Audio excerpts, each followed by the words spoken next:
Hi friends, happy women's day. ఈ రోజు ఆదివారం ప్లస్ ఉమెన్స్ డే కదా. మా ఆయన అయితే ఈ రోజు మా కోసం ఉమెన్స్ డే స్పెషల్ గా లివర్ తీసుకుని, ఇంకా ఎవరైనా కొత్తగా రొట్టెలు చేస్తున్న వాళ్ళు ఉంటారు కదా, వాళ్ళకి రొట్టెలు చేయడం వచ్చేస్తుంది కానీ ప్యాన్ మీద వేయడం, చేత్తో వేయడం కొద్దిగా తీసుకునేసరికి ఇరిగిపోతుంది కదా. అలాంటి వాళ్ళు ఇట్లా పైమ్తో చేసి పైమ్తోనే రొట్టె అనేది ప్యాన్ మీద వేయొచ్చండి. ఇట్లా ఒకసారి ట్రై చేయండి. నేను ఇలా చూపిస్తున్న విధంగా చేస్తే మీకు నార్మల్ గా వచ్చేస్తుంది రొట్టెలు. ఇలా ఒకసారి చేసి చూడండి, మీకు ఖచ్చితంగా వస్తాయి. ఇలానే అన్ని రొట్టెలు కూడా చేయండి. తర్వాత నేనైతే గ్రీన్ చికెన్ వండుతున్నా. ముందుగా మనం చికెన్ని ఫ్రెష్గా కడుక్కొని అందులో ఒక సగం కట్ చేసిన నిమ్మరసం, తర్వాత పసుపు వేసి కొద్దిసేపు ఇట్లా మంచిగా కలుపుకొని కొద్దిసేపు మనమైతే పక్కన నానబెట్టుకోవాలి.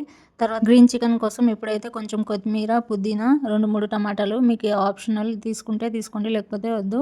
ఫ్రెష్గా కడిగిన అల్లం, 5-6 వెల్లుల్లి, 4-5 పచ్చిమిర్చులు, కారంకి తగ్గ పచ్చిమిర్చులు వేసుకొని మనం మిక్సీలో వేసుకొని గ్రైండ్ చేసుకొని పక్కన పెట్టుకోవాలి. ఇప్పుడైతే ముందుగా ఒక ప్యాన్ పెట్టుకొని సన్నగా కట్ చేసిన ఉల్లిగడ్డలు వేసి బాగా ఫ్రై చేసుకోవాలి. తర్వాత అందులో మనం కరివేపాకు వేసుకొని ఫ్రై చేసుకోవాలి.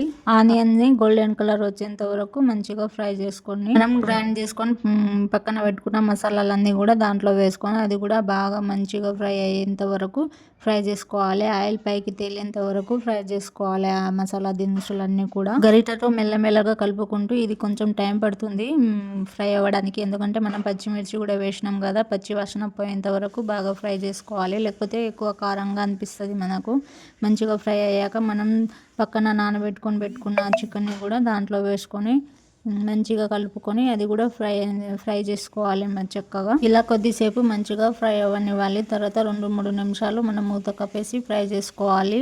చికెన్ని మొత్తం మంచిగా ఉడకాలి కదా చికెన్, అందుకే మంచిగా ఫ్రై అయితే మన టేస్ట్ అనేది చాలా బాగా వస్తుంది. ఇంకా నేను కూడా ఇంతకుముందు గ్రీన్ చికెన్ ఎప్పుడు చేయలే ఇంట్లో, అయితే నేను కూడా ఇది ప్రాసెస్ మొత్తం యూట్యూబ్లో చూసే చేస్తున్నా. మా ఫ్రెండ్ ఫోన్ చేసినప్పుడు నిండే మొన్న నీ యూట్యూబ్ ఛానల్లో గ్రీన్ చికెన్ చేయవా అబ్బా నా కోసం అని. ఆమె కామెంట్ ఏం చేయలే కానీ ఫోన్ చేసి చెప్పింది, అందుకే ఆమె కోసం నేనైతే గ్రీన్ చికెన్ చేస్తున్నా. మీరు కూడా అందరూ ఈ వీడియో అయితే ఎవరెవరైతే చూస్తున్నారో అందరు కూడా ఇట్లా గ్రీన్ చికెన్ చేసుకొని ట్రై చేయండి. మీరు చేసినప్పుడు మీకు ఎలా వస్తుందో టేస్ట్ నాకు కామెంట్ చేసి చెప్పండి. కొంచెం నా వీడియోస్కి చూసి అలా వెళ్ళిపోకుండా కొంచెం లైక్ చేయండి ప్లీజ్. చూడండి చికెన్ చూస్తేనే ఎంత బాగా కనిపిస్తుంది కదా, నోట్లో వాటర్ వస్తున్నాయి నాకైతే. చాలా బాగుంది టేస్ట్. ఇట్లా ఒకసారి మీరు రొట్టెలతో చేసి తినండి, చాలా బాగుంటుంది టేస్ట్. ఇప్పుడైతే నేను ఈరోజు ఉమెన్స్ డే అని మా ఆయన నా కోసం లివర్ తెచ్చిండు స్పెషల్గా. నాకు లివర్ ఇష్టం అని అయితే మంచిగా ఫ్రెష్గా కడుక్కున్నాను లివర్ని. మొత్తం లివర్ని కొంచెం పసుపు, ఉప్పు వేసి కడుక్కోవాలి. ఇప్పుడు ఒక కడాయి పెట్టుకొని 1 స్పూన్ ఆయిల్ వేసుకొని సన్నగా కట్ చేసుకున్న ఆనియన్స్ వేసుకోవాలి. ఉల్లిగడ్డలు మంచిగా ఫ్రై అయ్యాక మనం కడుక్కొని పక్కన పెట్టుకున్న లివర్ని కూడా దాంట్లో వేసి కొద్దిసేపు ఫ్రై అవ్వనివ్వాలి. ఫ్రై అయ్యాక ఇలా ఫ్రై అవ్వాలి. తర్వాత అందులో కొంచెం పసుపు, ఉప్పు, కారం, ధనియాల పౌడర్, 1 స్పూన్ కారం, కొంచెం అల్లం ఎల్లిగడ్డ పేస్ట్, కొంచెం పచ్చి కొబ్బరి తురుము వేసుకొని బాగా కలుపుకోవాలి. ఇలా మంచిగా కలుపుకున్న తర్వాత ఇంకా కొద్దిసేపు, ఇంకా ఇందులో వాటర్ యాడ్ చేయొద్దు, దాంట్లోనే వాటర్ వస్తాయి.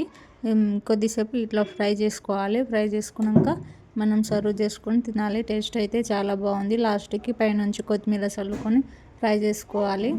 లివర్ని మొత్తం లో ఫ్లేమ్లోనే సిమ్లో పెట్టుకొని మనం ఫ్రై చేసుకోవాలి, లేకపోతే కింద మాడిపోతుంది లాస్ట్కి. నాకైతే లివర్ ఫ్రై అంటే చాలా ఇష్టం. ఈరోజైతే చాలా ఇష్టంగా తిన్నా మా ఆయన వల్ల.